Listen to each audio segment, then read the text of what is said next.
As a kid, I was enthralled with Lost in Space, Star Trek, and Star Wars. Now, Star Wars was the big one for me. 1977 was the year, but it was the next year that reinvigorated that wonder and awe when Glen, Larson, and Battlestar Galactica showed up on my TV screen. So today, we're taking a look at one of the iconic ships from that franchise, the Viper. Hi, I'm Rob, and this is A Constantly Racing Mind.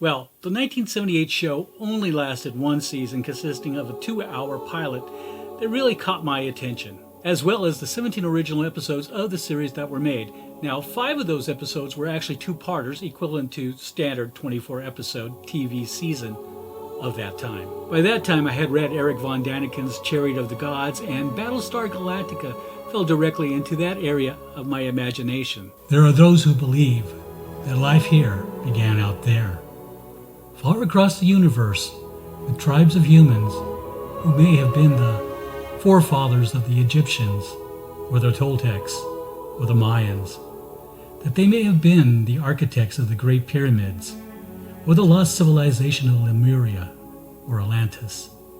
Some believe that there may yet be brothers of man, who even now fight to survive, somewhere beyond the heavens. So if you're new here, we cover the film genres of sci-fi, horror, action-adventure, prop culture, and all things geek.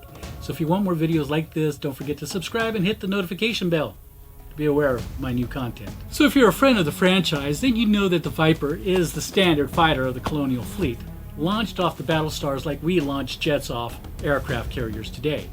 But let's jump ahead in time to 2004 and the reimagined Battlestar Galactica. Well, there is no opening narration, but instead the vocalization of the Gayatri mantra. In the newer version of the show, there were several versions of the Viper shown. Now, the Viper Mark II and the Viper Mark VII. Now, the Viper Mark II was the second generation of Viper space security fighter used by the colonial fleet. Now, the Mark II was used for much of the Cylon War, and while it was in the process of being replaced by the newer Mark III 10 years in, it continued to see service at the war's conclusion. Now, many Mark IIs after the war were removed from service and scrapped, though a squadron's worth were tracked down and refitted in time for Galactica's decommissioning ceremony. Yeah, you know how well that went. Now, due to the lack of CMP and networking, the Mark IIs were immune to the Cylons' attacking, and these museum exhibits were made operational once more. Now, the Mark II is approximately 27.5 feet or 8.4 meters in length, and is powered by a small nuclear reactor. It's capable of firing the same type of ammunition as the Mark VII, which entered service over 30 years later, and both can be launched in the same launch tubes, indicating a purposely standardization design. Now, the Viper plays an important part in colonial religion, as mentioned in the Scrolls of Pythia. And the Lords anointed a leader to guide the caravan of the heavens to their new homeland. And unto the leader they gave a vision of serpents, numbering 2 and 10, as a sign of things to come, as told by the prophet Elisha in the episode The Hand of God. So this is the Eaglemoss Hero Collection, available off of Amazon. I'll leave a link in the description. It's about 10.75 inches, which is about 27.3 centimeters long. It's 6 inches or 15.24 centimeters wingspan, and 5 inches or 12.7 centimeters in height. And it weighs about 1.5 pounds or 68 kilograms.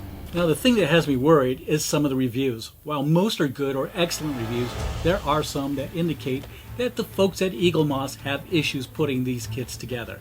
Sometimes the parts do not align, and I suspect that they are in need of some quality assurance.